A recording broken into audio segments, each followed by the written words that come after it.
Hello दोस्तों, मैं आशुतोष सिंह समीक्षा अधिकारी एक बार फिर से आप सभी का अपने इस YouTube चैनल जॉब मंत्रा पर स्वागत करता हूं और आशा करता हूं कि आप सभी लोग अच्छे होंगे और अपनी तैयारी अच्छे से कर रहे होंगे। फिलहाल आप सभी को पता होगा कि बीच में कुछ दिन जो PYQ की जो सीरीज थी वो डिसकंटिन्यू थी, हम क्लासेस नहीं ले पा रहे थे। तो उसके कुछ कारण थे, जैसे कि हम इस समय डेडिकेटेड बैच जो होता है पढ़ाने के लिए कि क्या-क्या चीज़ें, क्या-क्या आप लोग को सब्जेक्ट्स पढ़ानी है, कैसे पढ़ानी है, उस पे काम कर रहे थे। हम लोग एक डेडिकेटेड बैच पे वर्क कर रहे थे और उसमें हमने ये देखा कि कैसे क्लासेस लाई जाएँगी, ठीक?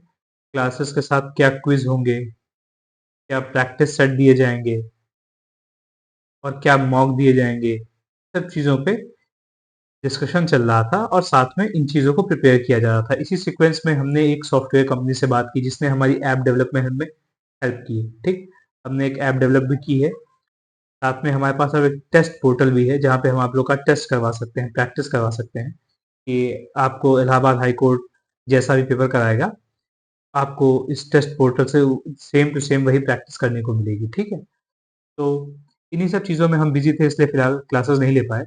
लेकिन अब हम फिर से आ गए हैं और अब हम इसी के साथ नई ऊर्जा के साथ यूपी स्पेशल, जो यूपी स्पेशल जिसे आप यूपी जीके भी कहते हैं, यूपी जनरल नॉलेज, कि हम अब एक रेगुलर क्लासेस लेंगे, ठीक? रेगुलर क्लासेस लेंगे और उन क्लासों के बाद आपको ऑनलाइन क्विज दिए जाएंगे, ठीक? ऑनलाइन क्विज दिए जाएंगे, ठीक? ये क्विज जो ये यूट्यूब वीडियो चल रही होगी उसके डिस्क्रिप्शन में लिंक होगी इस ऑनलाइन क्विज की। आप उस पर क्लिक करेंगे, आपको थोड़ा-सा अपना मोबाइल नंबर डाल के ओटीपी के थ्रू इस पे लॉगिन करना पड़ेगा, क्योंकि एक अनऑथराइज्ड लॉगिन ना हो पाए इसके अंदर, ठीक है? उसके बाद लॉगिन करने के बाद आप 10 क्वेश्चंस का प्रैक्टिस सेट या क्विज दे पाएँगे, इससे आपको अपनी रिवीजन और प्रैक्टिस का अंदाज़ा लग पाएगा, ठीक है? तो इसी के साथ में आज हम यूपी स्पेशल या यूपी जीके जिसे कहते हैं, आज हम उसकी पहली क्लास लेकर आए हैं। तो देखिए मैप में आप देख पा रहे होंगे ये यूपी का मैप है, ठीक है? और ये इसकी कैपिटल है लखनऊ। अब ये तो मुझे नहीं बताना चाहिए ना कि यूपी की कैपिटल क्या है? लखनऊ। तो चलिए अपनी इस क्लास को शुरू करते हैं। तो पहले कुछ इंट्रोडक्टरी इंस्ट्रक्शंस हैं जो आपको पता होने चाहिए कि जितनी भी क्लासेस होंगी वो बाइलिंगुअल होंगी, द्विभाषी होंगी। मतलब हिंदी और अंग्रेजी में मैं बोलूंगा तो है ही किसी भी क्लास में जैसे बोला जाता है, लेकिन आपको नोट्स हिंदी इंग्लिश दोनों में दिए जाएंगे, ठीक है? मैं अभी आप देखेंगे नीचे जो नोट्स है वो हिंदी इंग्लिश दोनों में है, ठीक? हर चीज हिंदी और इंग्लिश में देने की कोशिश रहेगी हमारी, ठीक? कहीं कहीं पर जहां पर हम पाएंगे कि हिंदी सूटेबल नहीं है वहां पे इंग्लिश में चीजें दी जाएंगी और आप परेशान ना हो, समझाया आपको सब कुछ जाएगा, क्या है कैसे है, तो आप बिल्कुल भी उसमें दिक्कत परेशानी ना हो आपको, हम इसका पूरा ध्यान रखेंगे, ठीक है? हम हर क्लास के बाद आफ्टर एवरी क्लास हर स्टूडेंट को एक ऑनलाइन क्विज जो होगा, शॉर्ट क्विज अटेम्प्ट करने का मौका दिया जाएगा, जो कि बिल्कुल इलाहाबाद हाई कोर्ट के एग्जाम के जैसा होगा, क्योंकि हमने वो एग्जाम दिया है तो हम इस बारे में जानते हैं, ठीक? फिर ये जो लिंक होगा इस ऑनलाइन एग्जाम का वो होगा डिस्क्रिप्शन बॉक्स में। जो आप ये वीडियो देख रहे हैं ना यूट्यूब पे, इसके डिस्क्रिप्शन बॉक्स में जाएंगे, आपको वहां पे इस क्विज का लिंक मिल जाएगा। फिर आप पूरी इस वीडियो को जरूर देखिएगा ताकि आप हर एक क्वेश्चन को अटेम्प्ट कर सके और रिवाइज कर सके अपने सभी कॉन्सेप्ट्स और फैक्ट्स को। इस वीडियो के बाद अगर आपको यहाँ के नोट्स चाहिए या पीडीएफ चाहिए, कोई भी इलाहाबाद हाई कोर्ट या अदर एग्जाम से रिलेटेड अपडेट चाहिए, तो आप जॉब मंत्रा ऑफिस नाम के टेलीग्राम चैनल पे जरूर चले जाइएगा हमारे, जहाँ पे 3500 3.5 के सब्सक्राइबर्स हैं। तो चलिए शुरू करते हैं। तो सबसे पहले हम बताना चाहेंगे कि इंट्रोडक्शन क्या है, कि मतलब चैप्टर्स कौन कौन से हैं जो हम डिस्कस करेंगे। देखिए मैंने इसको भी बाइलिंगुअल करने की कोशिश की है कि हिंदी और इंग्लिश दोनों में दिया है। यूपी स्पेशल के साथ एक बड़ी खास बात है कि जो यूपी के छात्र हैं जो हिंदी भाषी हैं, उनके लिए तो यूपी स्पेशल में काफ़ी अच्छा कंटेंट अवेलेबल होता है नेट पे, लेकिन जो इंग्लिश मीडियम के छात्र हैं उनके लिए नहीं होता, जिससे उन्हें काफ़ी दिक्कतों का सामना करना पड़ता है। लेकिन हमारी क्लास में ऐसा नहीं होगा, हम हिंदी और इंग्लिश दोनों का ध्यान रखेंगे और जो क्लासेस कराई जाएंगी वो बाइलिंगुअल होंगी, टेस्ट भी बाइलिंगुअल होंगे, ठीक है? तो चैप्टर्स कौन-कौन से हैं? पहला है उत्तर प्रदेश परिचय, जिसे उत्तर प्रदेश का इंट्रोडक्शन कहते हैं। फिर उत्तर प्रदेश का भूगोल यानी कि ज्योग्राफी ऑफ उत्तर प्रदेश, जहाँ पर हम यहाँ पर कौन-कौन से क्षेत्र हैं, तराई है कि गंगा यमुना के मैदान हैं, बुंदेलखंड रीजन है उनके बारे में बात करेंगे। उत्तर प्रदेश की जलवायु किस प्रकार है, मतलब बारिश कब होती है, गर्मी कैसी पड़ती है, सब चीज़ों के बारे में बात करेंगे। उत्तर प्रदेश की मिट्टी कैसी है, मतलब काली मिट्टी है, लाल मिट्टी है, जलोढ़ मिट्टी है, ठीक है। सॉइल ऑफ द रीजन जिसे कहते हैं, ठीक, सॉइल के बारे में बात करेंगे। फिर उत्तर प्रदेश की नदियाँ, ठीक है, रिवर कौन कौन सी जो मेन है, जैसे गंगा यमुना, ये तो आप जानते ही होंगे, लेकिन इसके अलावा भी बहुत सारी नदियाँ जैसे रिहंद है, सोन है, घाघरा है, सब भी प्रमुख नदियाँ हैं। बांध और परियोजनाएं, कि कौन से डैम्स और प्रोजेक्ट्स हैं, कहने के लिए तो बहुत सारे हैं, करीबन 20 हैं, ठीक है, लेकिन इंपॉर्टेंट है करीबन 10, उन्हीं को मैं बता दूंगा, ठीक है, जो आप एग्जाम में इनसे सारे क्वेश्चन अटेम्प्ट कर लेंगे। इसी प्रकार से वन और जो प्राकृतिक वनस्पतियां हैं उनसे संबंधित जो फैक्ट्स हैं, कहाँ कहाँ कौन से national parks, wildlife sanctuaries पाई जाती हैं, ठीक है, कहाँ कौन से एनिमल्स को प्रिजर्व किया जाता है। फिर वन्य जीव, वाइल्ड लाइफ कौन कौन से हैं हमारे देश में, ठीक। परिवहन प्रणाली अर्थात ट्रांसपोर्टेशन सिस्टम, मतलब कौन कौन से वाटरवेज हैं, नेशनल वाटरवेज जिसे हम कहते हैं, ठीक है। ने हमारे यहाँ वो नेशनल हाईवेज हैं, ने जो एक्सप्रेसवेज हैं वो कितने हैं, इन सब चीज़ों के बारे में यहाँ पढ़ा जाता है। कृषि, एग्रीकल्चर क्या है यूपी में, यूपी में एग्रीकल्चर बड़ा ही इंपॉर्टेंट सेक्टर हो जाता है, ठीक है। फिर खनिज संपदा के मामले में यूपी की क्या स्थिति है, मिनरल रिसोर्सेस किन किन क्षेत्रों में पाए जाते हैं, कहाँ कौन कौन से पाए जाते हैं, उद्योग कौन से है, मतलब इंडस्ट्रीज में यूपी का क्या स्टांस है, शुगर इंडस्ट्री कैसी है हमारे यहाँ, है, इसके बारे में पढ़ेंगे। जनजातियों के बारे में पढ़ेंगे, ट्राइबल, सारी नहीं बहुत सारी हैं कहने के लिए जो कि बेमतलब होती हैं। एग्जाम में हद से हद 10 के ट्राइबल्स के बारे में पूछा जाता है, केवल हम इनके बारे में बात करेंगे। पढ़ाऊंगा मैं आपको सारी जितनी भी हैं, लेकिन 10 जो है तो फोकस किया रहूंगा, 10 या 15 पे, ठीक। कला और संस्कृति, मतलब आर्ट और कल्चर में यूपी का क्या स्टांस है। इलाहाबाद हाईकोर्ट के हिसाब से आर्ट और कल्चर यूपी का काफी इंपॉर्टेंट रहा है, ठीक है, इससे काफी क्वेश्चंस आए हैं। और ज्योग्राफी से काफी क्वेश्चंस आए हैं। फिर जनगणना और विविध, इनसे जनगणना से बहुत ज्यादा क्वेश्चन नहीं रहे हैं, लेकिन मिसलेनियस जो पोर्शन होता है यूपी का उससे काफी क्वेश्चंस रहे हैं, तो मैं आपको मिसलेनियस बीच बीच में कराता रहूंगा। तो चलिए आइए इस क्लास को शुरू करते हैं। तो आज हम शुरू करेंगे अपनी पहली जो क्लास होगी वो होगी उत्तर प्रदेश का परिचय, अर्थात उत्तर प्रदेश का इंट्रोडक्शन। और अभी मैं धीरे धीरे इन क्लासेस को जैसे जैसे कराता जाऊंगा, आपके फीडबैक के हिसाब से मैं इसे मॉडिफिकेशन करता जाऊंगा, तो आप परेशान ना हो, ठीक। तो चलिए शुरू करते हैं। तो उत्तर प्रदेश का परिचय अर्थात उत्तर प्रदेश इंट्रोडक्शन। तो ये देखिए है हमारे जो देश है भारत, उसका मैप, ठीक। इसमें हमारा यूपी है, यहाँ पर उत्तर प्रदेश, इसकी कैपिटल है लखनऊ। तो उत्तर प्रदेश की कैपिटल क्या है, लखनऊ, LUCKNOW, लखनऊ। इसे कहते हैं नवाबों का शहर, लखनऊ। ये यूपी के लगभग देखिए सेंटर बीच में। फिर और भी कुछ बातें जान लेते हैं। ये यूपी की जो अंतर्राष्ट्रीय सीमा है वो नेपाल से टच करता है, ठीक। यूपी जो अपनी एक सीमा है नेपाल से टच करता है, ये इंटरनेशनल बाउंड्री बनाता है यूपी नेपाल से नॉर्थ में। फिर पूरब में ये, मतलब ईस्ट में बिहार है और झारखंड, बिहार और झारखंड ये ईस्ट में टच करते हैं यूपी को। वहीं आप देख पा रहे होंगे छत्तीसगढ़ और एमपी, ये दोनों यूपी को साउथ में ऐसे टच करते हैं। छत्तीसगढ़ एमपी साउथ में अर्थात दक्षिण में यूपी को टच करते हैं। वहीं राजस्थान, दिल्ली, हरियाणा, ठीक, ये वेस्ट में अर्थात पश्चिम में यूपी को टच करते हैं। राजस्थान, हरियाणा, दिल्ली, ये सब कहाँ टच करते हैं, वेस्ट में। वहीं हिमाचल प्रदेश यहाँ थोड़ा सा जो सहारनपुर का एरिया है, वहाँ हिमाचल प्रदेश टच करता है, ठीक, नॉर्थ में। और उत्तराखंड टच करता है। तो अगर मैं ये कहूँ कि यूपी, अभी मैं आपको सारी चीज डिटेल में बताऊंगा, अभी तो इंट्रोडक्शन है केवल हल्का फुल्का, ठीक है, तो बिल्कुल परेशान ना हो। मैं आपसे ये कहूंगा कि यूपी को कुल कितने स्टेट्स टच करते हैं। तो एक उत्तराखंड टच करता है। फिर इधर नेपाल, नेपाल इंटरनेशनल कंट्री है, ठीक है, ये कोई स्टेट नहीं है, तो नेपाल को नहीं काउंट करेंगे। फिर बिहार टच करता है, फिर झारखंड टच करता है, छत्तीसगढ़ भी टच करता है, मध्य प्रदेश करता है, राजस्थान भी करता है, यहाँ पर हरियाणा है ये करता है 7वें नंबर पे। 8वें नंबर पर हिमाचल प्रदेश करता है। तो कुल 8 स्टेट्स अगर मैं कहूँ यूपी को कुल कितने स्टेट्स टच करते हैं, तो कुल 8 स्टेट्स जो हैं यूपी के साथ बाउंड्री बनाते हैं या टच करते हैं। ठीक। अगर मैं ये कहूँ कि कुल कितने स्टेट और यूनियन टेरिटरी टच करते हैं, तो दिल्ली, यहाँ पे अगर आप छोटा सा देख पा रहे होंगे, यहाँ पर दिल्ली है, ये रही दिल्ली, ये भी यूपी को टच करती है, ऐसे लाल लाल कर दे रहा हूँ। ठीक है। इसको अगर जोड़ लेंगे तो कितना हो जाएगा, 8 प्लस 1 यानी कि 9।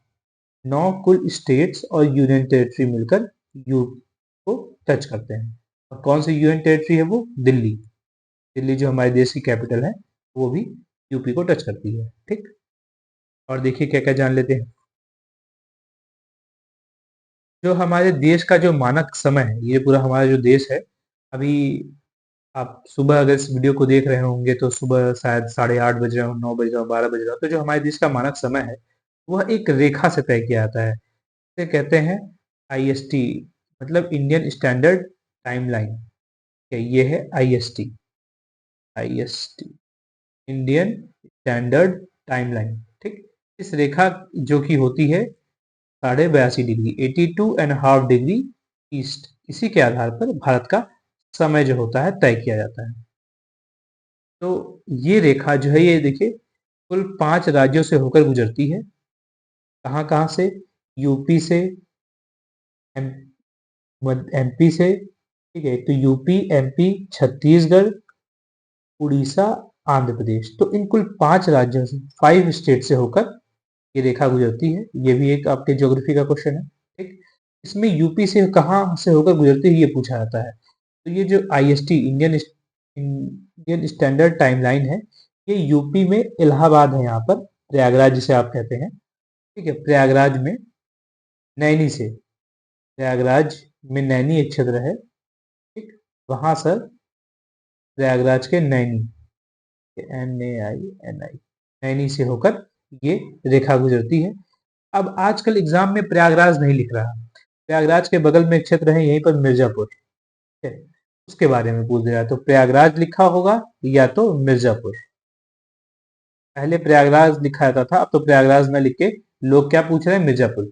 तो ये रेखा प्रयागराज से भी गुजरती है और मिर्जापुर से भी गुजरती है। ये क्वेश्चन आपके बड़ा इंपॉर्टेंट है। ठीक। तो इंडियन स्टैंडर्ड टाइमलाइन जो कि होती है 82.5 डिग्री, यूपी में गुजरती है कहाँ पर, प्रयागराज के नैनी से और मिर्जापुर से, ऐसे। फिर अब ये यूपी जो है, इसकी लंबाई कितनी है ये पूछा जाता है। लंबाई है यहाँ पर कितनी, 650 किलोमीटर, 650 किलोमीटर। चौड़ाई कितनी है ये पूछा जाता है। ये सब चीजें मैं आपको डिटेल में आगे बताऊंगा। 240 किलोमीटर यूपी का ये लंबाई और चौड़ाई है। ठीक।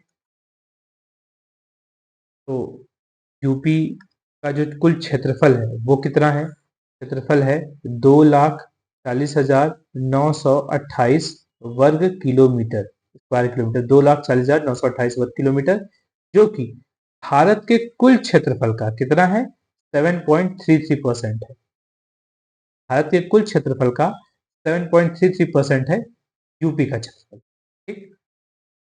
बात आपको समझ में आ गई होगी। तो क्षेत्रफल के मतलब कुल क्षेत्रफल हुआ कितना, 2,40,928। मैं इसलिए लिख रहा हूं ताकि आपको बार बार याद हो जाए, मिटा के भी लिख रहा हूं इसीलिए। ठीक। जो कि भारत के कुल क्षेत्रफल का कितना है, 7.33% है।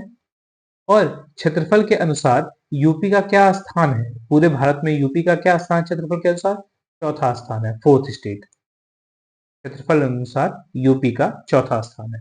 पहले सबसे बड़ा स्टेट है राजस्थान, फिर है मध्य प्रदेश, फिर है महाराष्ट्र, और फिर चौथे नंबर पर है यूपी। क्षेत्रफल के अनुसार ये राज्यों की रैंकिंग है।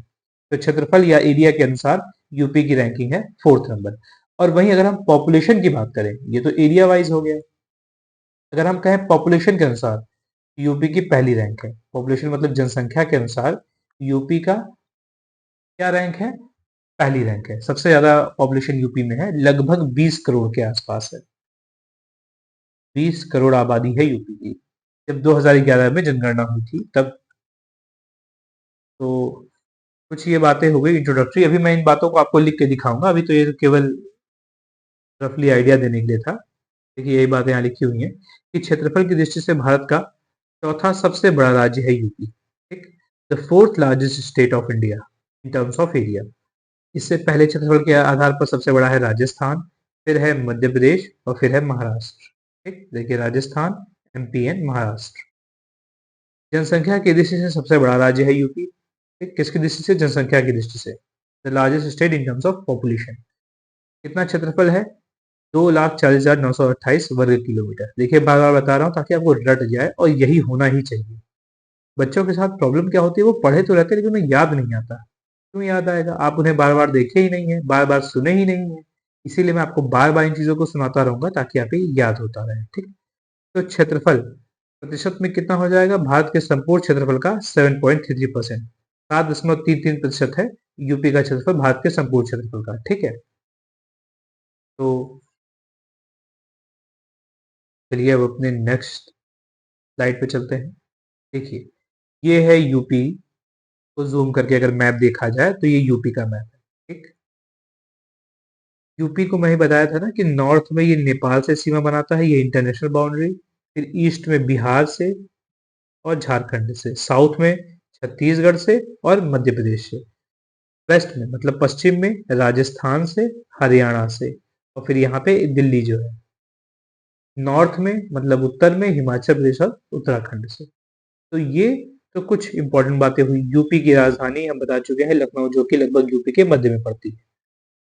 यू पूछा जाता है यूपी का कौन सा ऐसा जिला है जो कि 4 राज्य से घिरा हुआ है, तो वो है सोनभद्र। ये है सोनभद्र, जैसा कि आप देख पा रहे होंगे। ये एक तरफ बिहार से घिरा हुआ है, एक तरफ झारखंड से, एक तरफ छत्तीसगढ़ से और एक तरफ एमपी से। ये एमपी है। ठीक है, तो सोनभद्र यूपी का एकमात्र इकलौता ऐसा जिला है जो 4 राज्यों से घिरा पड़ा है। ठीक, बिहार, झारखंड, छत्तीसगढ़ और मध्य प्रदेश। कौन सा यूपी का ऐसा राज्य है, मतलब ऐसा जिला है जो पूर्ण रूप से मध्य प्रदेश से घिरा हुआ है 3 तरफ से? वो है ललितपुर। तो ये जो ललितपुर जो देख रहे हैं ना नीचे ऐसे लटका हुआ है यूपी के, ये एकमात्र ऐसा जिला है जो मध्य प्रदेश से 3 तरफ से घिरा हुआ है। ठीक, ठीक। और यूपी का सबसे उत्तरवा अगर हम जिला कहें तो वो है सहारनपुर। सहारनपुर ये जो देख रहे हैं सबसे उत्तरी या नॉर्थ का जिला है। ठीक, डिस्ट्रिक्ट है सहारनपुर। तो पूछा जाए सबसे, ये तो नॉर्थ का हो गया, पूछा जाए सबसे साउथ में कौन सा है, तो सबसे साउथ में यही है, सोनभद्र। सोनभद्र यूपी का सबसे दक्षिणी या साउथ का जिला है। ठीक, अगर पूर्वी पूछा जाए ईस्टर्न मोस्ट तो कौन सा होगा? बलिया। बलिया जो है वो ईस्टर्न मोस्ट यानी कि पूर्वी जिला है यूपी का। वेस्टर्न मतलब पश्चिम की ओर यूपी का सबसे पश्चिमी जिला कौन सा है? आप देखेंगे ये सब एकदम पश्चिमी नहीं है। सबसे ज्यादा पश्चिम में पड़ता है शामली। देखिए सहारनपुर भी यहाँ दब गया है। शामली जो है ये सबसे पश्चिम में, वेस्टर्न में पड़ने वाला जिला है। ठीक, तो आपने जान लिया, नॉर्थ में सहारनपुर, साउथ में सोनभद्र, ईस्ट में मतलब पूर्व में बलिया, वेस्ट में यानी कि पश्चिम में शामली। ठीक, यूपी की कुल लंबाई में मैं अभी बताया हूँ, वो है 650 किलोमीटर। ठीक, चौड़ाई यूपी की कितनी है? यही आपसे एग्जाम पूछा जाएगा, 240 किलोमीटर। ठीक, एरिया कितना है यूपी का? 2,40,928 वर्ग किलोमीटर, जो पूरे भारत के क्षेत्रफल का 7.33% है। एरिया वाइज है 4th रैंक यूपी की, पॉपुलेशन वाइज पहली रैंक है। ठीक, बस इन्हीं बातों को बार बार बता के मैं आपको रटवा देता हूँ। ठीक, चलिए अब नेक्स्ट क्वेश्चन, नेक्स्ट स्लाइड पे चलते हैं, कुछ बातें और जानते हैं। यूपी का नाम हमेशा से उत्तर प्रदेश नहीं था, वो टाइम के साथ चेंज होता रहा। कहने के लिए तो और भी पहले नाम है लेकिन वो इम्पोर्टेंट नहीं है। अंग्रेजों के समय 1902 में नाम रखा गया था यूपी का United province of Agra and Awadh, मतलब संयुक्त प्रांत आगरा और अवध। कब से? 1902 से। 1902 में ये नाम रखा गया और यही नाम चलता रहा कब तक? 1937 तक। 1937 तक यही नाम रहा। ठीक, बाद में 1937 में इसके नाम में ये आगरा और अवध हटा दिया गया और इसका नाम पड़ गया यूनाइटेड प्रोविंस अर्थात संयुक्त प्रांत। फिर आगे चलकर क्या हुआ कि 1950 24 जनवरी 1950 को क्या किया गया कि इसका नाम पूर्ण रूप से बदलकर उत्तर प्रदेश रख दिया गया। ठीक, अब आपको समझ में आ गया क्रोनोलॉजी कि उत्तर प्रदेश का नाम कैसे चेंज हुआ। आपको बस यही याद रखना है कि उत्तर प्रदेश का नाम कब क्या था? ये पूछा गया है आपके इलाहाबाद हाई कोर्ट के प्रीवियस ईयर क्वेश्चंस में कि जब अंग्रेजों का शासन था तब उत्तर प्रदेश का क्या नाम था? वो था United province of Agra and Awadh, मतलब संयुक्त प्रांत आगरा और अवध। ठीक। फिर पूछा गया कि इसके बाद नाम बदल के क्या कर दिया गया? उसके बाद संयुक्त प्रांत यानी कि यूनाइटेड प्रोविंस कर दिया गया। फिर पूछा गया कि उत्तर प्रदेश दिवस कब मनाया जाता है? तो 24 जनवरी 1950 को उत्तर प्रदेश दिवस मनाया जाता है, क्योंकि इसी दिन उत्तर प्रदेश का नामकरण हुआ था सही रूप से उत्तर प्रदेश। ठीक। अब आपको ये बात समझ में आ गई होगी। और जो कैपिटल थी यानी कि जो राजधानी थी वो हमेशा से लखनऊ नहीं थी। समय के साथ यूपी की राजधानी भी बदलती रही। 1836 में यूपी की राजधानी थी आगरा। ठीक। जहाँ पे ताजमहल है वो भी एक समय पर यूपी की राजधानी हुआ करती थी। कब? 1836 में। बाद में प्रयागराज को 1858 में, 1857 में विद्रोह हुआ था। उसके बाद कुछ समय के लिए प्रयागराज को भी, यानी हमारा जो शहर है इलाहाबाद प्रयागराज, उसे भी राजधानी बनाया गया यूपी की। फिर लखनऊ को बाद में जब देश आजाद हो गया तब उसके बाद लखनऊ को भी राजधानी बनाया गया यूपी का। टेम्पररी अस्थायी रूप से तो 1921 में बना दिया गया था, लेकिन परमानेंट रूप से 1935 में बनाया गया लखनऊ को यूपी की राजधानी। ठीक। तो आपको बस यही 3 याद रखने हैं। ठीक, कि कब कब बनाए गए हैं। मैं एक अच्छा क्वेश्चन ये बना सकता हूँ कि निम्नलिखित में से कौन सा कभी यूपी का राजधानी नहीं रहा? तो एक ऑप्शन में आगरा रखूंगा कि भाई यहाँ आगरा रहा है। प्रयागराज, हाँ ये भी रहा है। लखनऊ ये भी रहा है। फिर रख दूंगा कानपुर, तो कानपुर कभी भी यूपी की राजधानी नहीं रही है। ठीक। ऐसा मैं एक अच्छा क्वेश्चन बना सकता हूँ। ठीक है ना। इसीलिए इस क्वेश्चन को बताना जरूरी था। ये भी पूछा जा सकता है आपसे कि लखनऊ को कब से यूपी की कैपिटल बनाया गया था? 1921 में।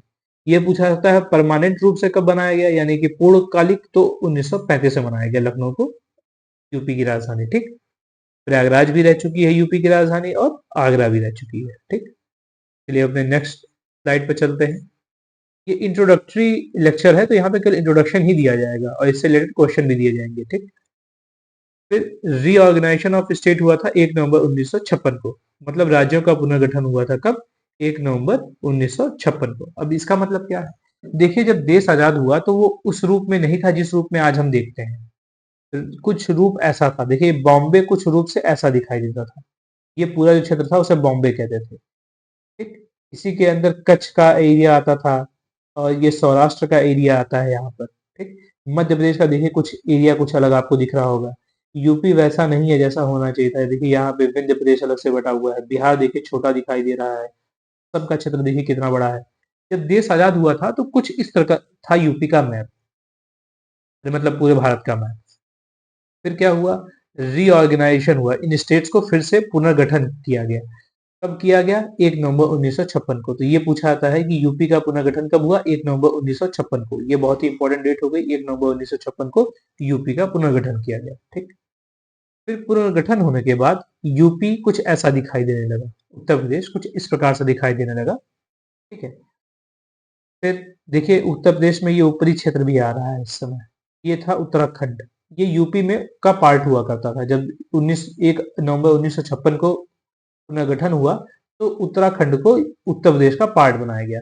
लेकिन बाद में 9 नवंबर सन 2000 को, ठीक, क्या किया गया? उत्तराखंड को यूपी से अलग किया गया और इसको एक अलग राज्य घोषित कर दिया गया। ये बन गया क्या? उत्तराखंड।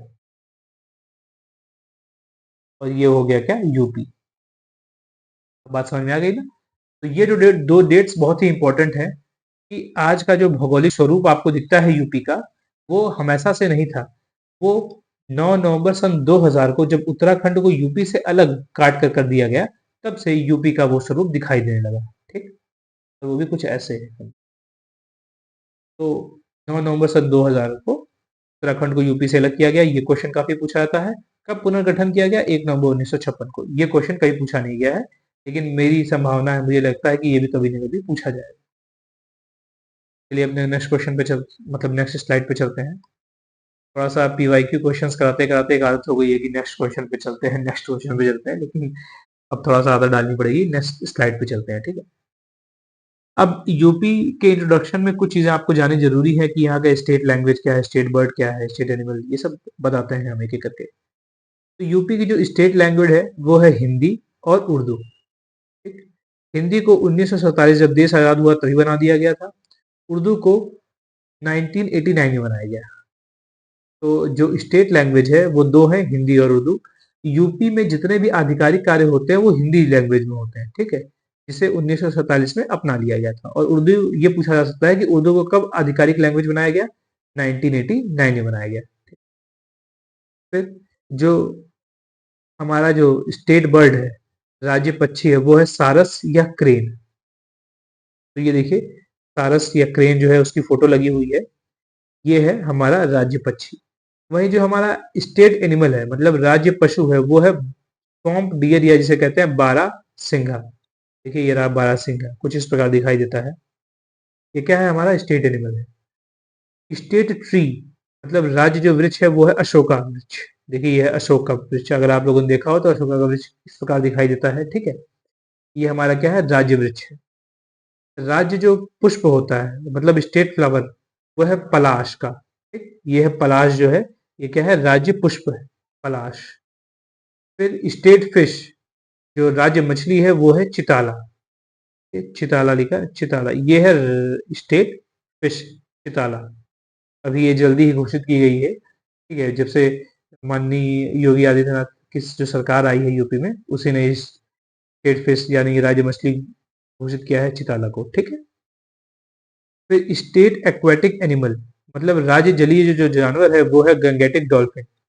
हमारे जो देश है उसकी भी जो राज्य मतलब जो नेशनल एक्वेटिक एनिमल है वो भी गैंगेटिक डॉल्फिन है, और जो स्टेट एक्वेटिक एनिमल है वो भी क्या है? गैंगेटिक डॉल्फिन है, वो ये है, ठीक?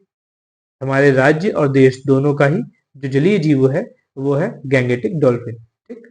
गंगा नदी में पाई जाती है डॉल्फिन। और जो स्पोर्ट्स, जो स्टेट स्पोर्ट्स है अर्थात राज्य जो खेल है वो है हॉकी, ठीक? देखिए ये लोग हॉकी खेल रहे हैं ना। तो ये है इंपॉर्टेंट फैक्ट्स, बहुत ही अपडेटेड हैं।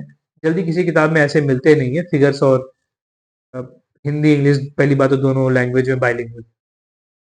तो आपको जैसी सुविधा हो आप नोट डाउन कर लीजिएगा, नहीं तो मैं पीडीएफ आपको प्रोवाइड कर दूंगा। वैसे भी पीडीएफ में थोड़ा समय लग सकता है, 1-2 दिन लग जाएंगे।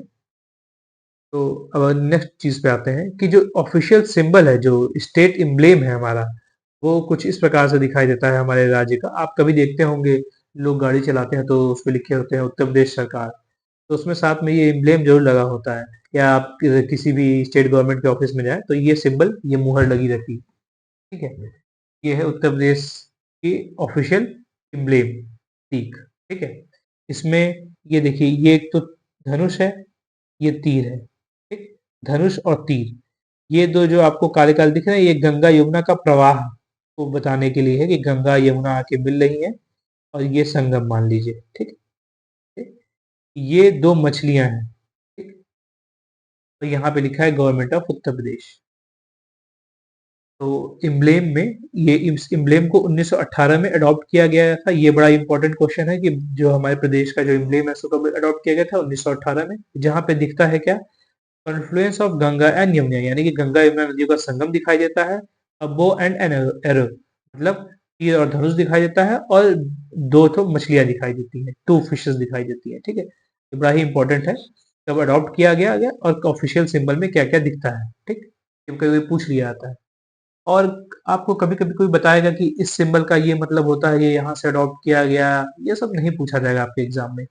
इवन कई लोग तो मुझे ये भी कहेंगे कि सर इनके साइंटिफिक नेम बता दीजिए।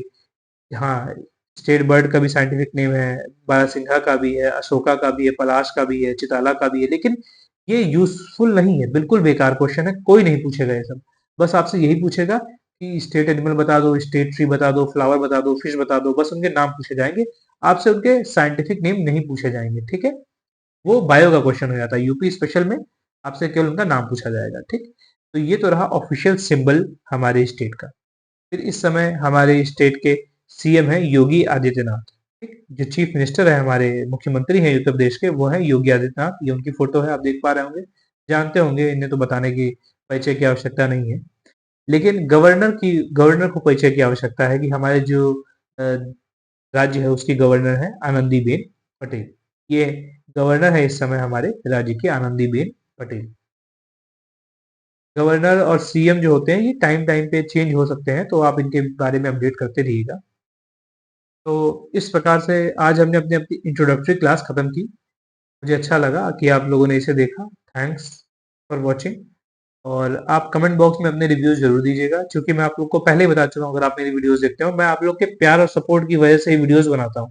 ठीक है, तो आप अपना प्यार और सपोर्ट जरूर बनाए रखिएगा। और हाँ, साथ में जो डिस्क्रिप्शन बॉक्स है वहां पर जाकर अपने ऑनलाइन क्विज को जरूर अटेम्प्ट कीजिएगा। ठीक है, उससे आपको ये पता चलेगा कि आपको कितनी तैयारी हुई। अगर नहीं हुई तो फिर से एक बार वीडियो देखिएगा, फिर अटेम्प्ट कीजिएगा। अगर आप 10 में 10 स्कोर कर लेते हैं, मतलब आपको ये चैप्टर तैयार है। ठीक है, और मैं आगे भी हो सकेगा इससे रिलेटेड और भी क्विजेस ऐड करूंगा इस चैप्टर से रिलेटेड। हो सकता है क्विज 2, क्विज 3, अभी मुझे और भी क्वेश्चंस ऐड करने थे, बट टाइम की शॉर्टेज की वजह से, क्योंकि आप लोग की डिमांड आई थी कि सर आप वीडियो नहीं अपलोड कर रहे, तो इसलिए मैंने समय से पहले किया है।